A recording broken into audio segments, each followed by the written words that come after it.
One of my favorite things about video games, truly, is franchises.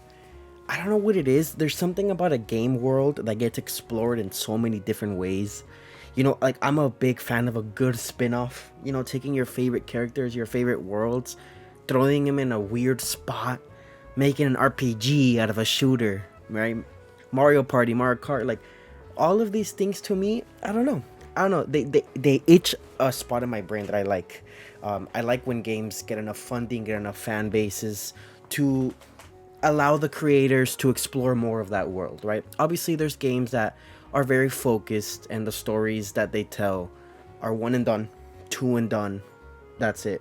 But those franchises that you can just elevate the gameplay, you can elevate the storytelling, you can tell different type of stories. That is what I really like.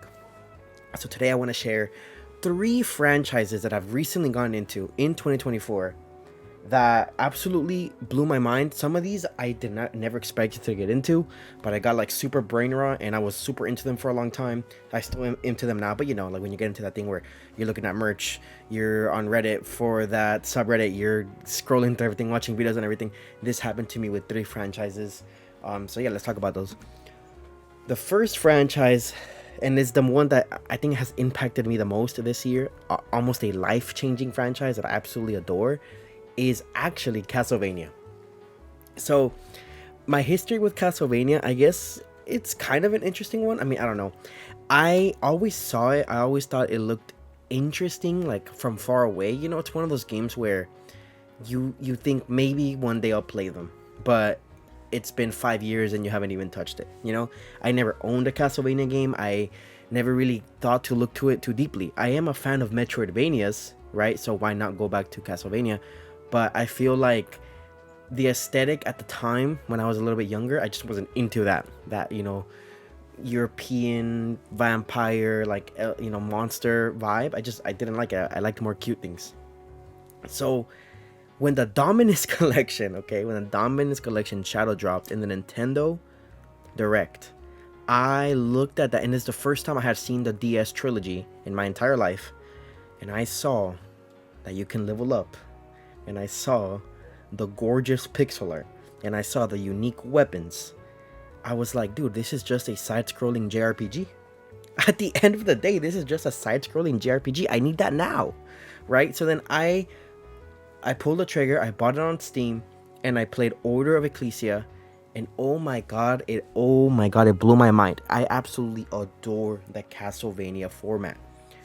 I then went from Castlevania, I played Aria of Sorrow, which is now like my 10th favorite game of all time. And then I went to Castlevania 1, bad idea, horrible game. I mean, it's not bad, but oh my god, it's so jank. Then I went, I played Rondo of Blood, I played Symphony of the Night, which I adored. Still think Aria's better though. And then I started going on this rabbit hole where I started playing more and more Castlevania games. I think I finished like 7 Castlevania games in like 3 weeks.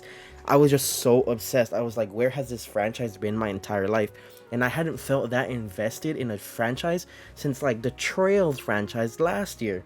Which, I'm not completely caught up with Trails, but it just completely blew my mind. Like, I was like, I am so into this. I love the characters, I love the world, I love the music, the art style. Everything about Castlevania was something that I feel like I would have loved this whole time, and I just never gave it a chance. So if you're like me, you love JRPGs, you love progression systems, play the Egovanias, play the Metroidvanias with level ups, with weapons. And man, if you are into side-scrolling games, you will love that franchise, especially the Metroidvania ones. Now, I do have love for Castlevania, Classicvania. I do have love for Classicvania. At the end of the day, though, the Metroidvanias are my favorite. So yeah, do yourself a service and play Castlevania, man. What an amazing franchise. I'm about to play Dawn of Sorrow. Is that one any good? I heard that one's better than Aria. I'm excited. But yeah, oh man, what a series. All right. Next franchise, big disclaimer here. I have not gone super deeply into this franchise, but it is worth mentioning because I really liked it. I really liked the first game, I only played one, and I'm over here talking about franchise that I'm into, but I literally just beat it like 3 days ago, so chill out on me.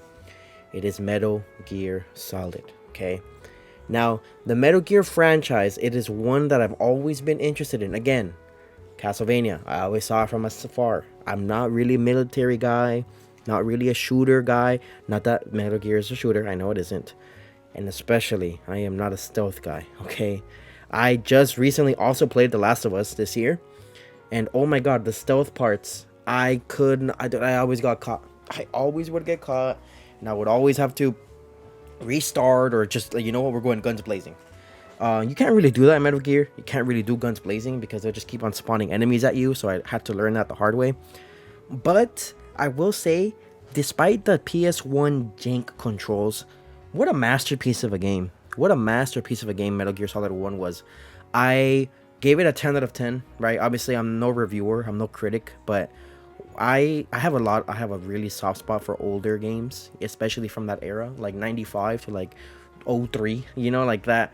All of that just for me, like the PS1 graphics and oh man, I love that. I eat that up all day. So playing Metal Gear 1, I wasn't thrown off by like the oldness because I play old games before. So I played Castlevania 1, which is like the jankiest of all jank. But yeah, man, Metal Gear Solid 1, what an experience. A very short, condensed experience. I think I beat it essentially one sitting. I started up at night. I finished it up like evening the next day.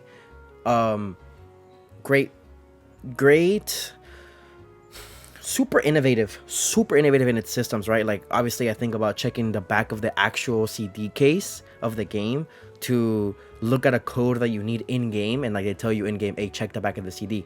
I'm over here looking at my inventory. What do you mean the CD? And then I realized, oh, they're talking about the physical stuff that you're supposed to have back in the day. I knew that blew someone's mind.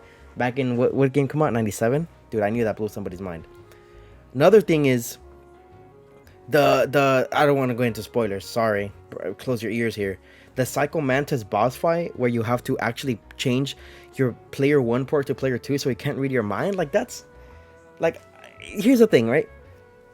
I know Kojima has a pen. I know Kojima is innovative with it. I didn't realize this crazy. This guy's actually pretty good. Like, I understand why Jeff Keighley's obsessed with this guy now. Like, okay, Kojima, you kind of cooked here. But yeah, I'm very excited to hop into 2 and 3. I have heard from the fan base that it peaks at 1, but at the end of the day, it's fine, right? Even if 2nd and 3rd even hold like 90% of what the first one did, I'm in for a ride because I loved 1. Like, I absolutely adored 1. So, yeah, Metal Gear Solid, great franchise. All right, and now my last franchise is a franchise that I have probably played the middle, so I think I've beaten like 4 games so far, and this kind of just came out of nowhere for me. Okay, so the franchise, by the way, is Mega Man. Mega Man is another franchise I'm not gonna say that I've always wanted to play, but I will say that it's something that I never thought I even would play at all. Okay, check me out. I don't like robots, I don't like sci-fi, and I don't like primarily I don't like platformers. Castlevania kind of changed that. I kind of saw the vibes in platformers, but I used to not really be into side-scrolling stuff. So all those 3 things is Mega Man. Okay, so why would I ever touch that, right? The reason why I touched Mega Man was literally just because I saw the sprite work in the Mega Man Zero games, and I said, that looks amazing. Then I saw a gameplay, a little snippet of someone playing it on Twitter, and they were doing crazy combos with Zero, and I was like, this game is super saucy, I have to play that. And then I realized Zero is the hardest game in the Mega Man franchise, and possibly one of the hardest Game Boy Advance games ever, so don't start with those. And then I was like, okay.